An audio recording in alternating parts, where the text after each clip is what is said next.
এখান থেকে কাটলাম, এই যে কাটলাম। আবার ওটাও কাটা যাবে। এখন একটা আছে কলম, ওটা পরে কাটা হবে। গাছটা দেখুন বা গাইস কত সুন্দর হয়েছে। এটাকে আমরা এখন রেখে দিচ্ছি। প্লাস্টিকটা খুলবো। দিচ্ছি বন্ধ রাখছি না। গাইস দেখুন গাছটা কত সুন্দর। আচ্ছা, একটু দূর থেকে একটুখানি উঁচু কর।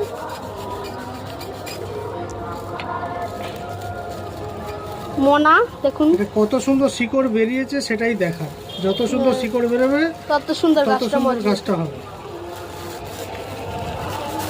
কত সুন্দর গাইস দেখুন শেকড় বেরিয়েছে পুরো মালপোর মতন। গাইস দেখুন গাছটা কত সুন্দর। হেভি শিকড় বেরিয়েছে, গাছটাও খুব সুন্দর। গাছটাকে আমি এখন প্ল্যান্ট করবো। তোমরাই তবে চলো। বন্ধ করো। মাটি রেডি করাই আছে।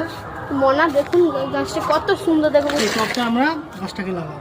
তোমরা দেখতে পাবে সেটা আমি দিচ্ছি। দেখুন গাছটা কত সুন্দর।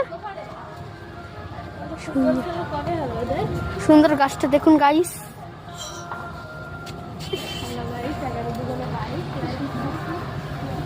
গাছটা লাইক শেয়ার করবে গাইস।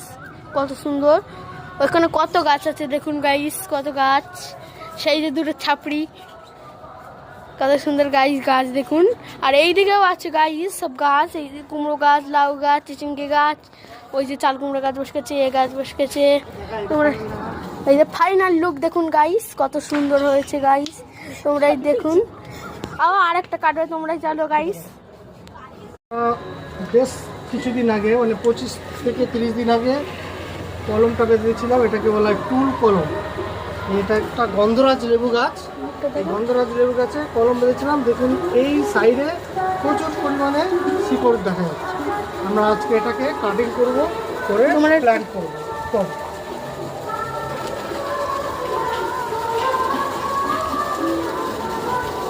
এটা এখান থেকে কাটিং করে নিচ্ছি আমি। কাটিং করা হলো, এই যে কেটেছি আমি, এটাকে কেটে নিয়েছি। দেখবো এবার কত শিকড় গজিয়েছে। আমরা একটু সাইড করে নিই, এখানটায় রাখলাম। এগুলোকে একটু কাটিং করে সব সুন্দর করে নিতে হবে। দেখা যাক আগে কত শিকড় হয়েছে সেটা দেখে নিই, তারপরে টবে প্ল্যান্ট করা হবে।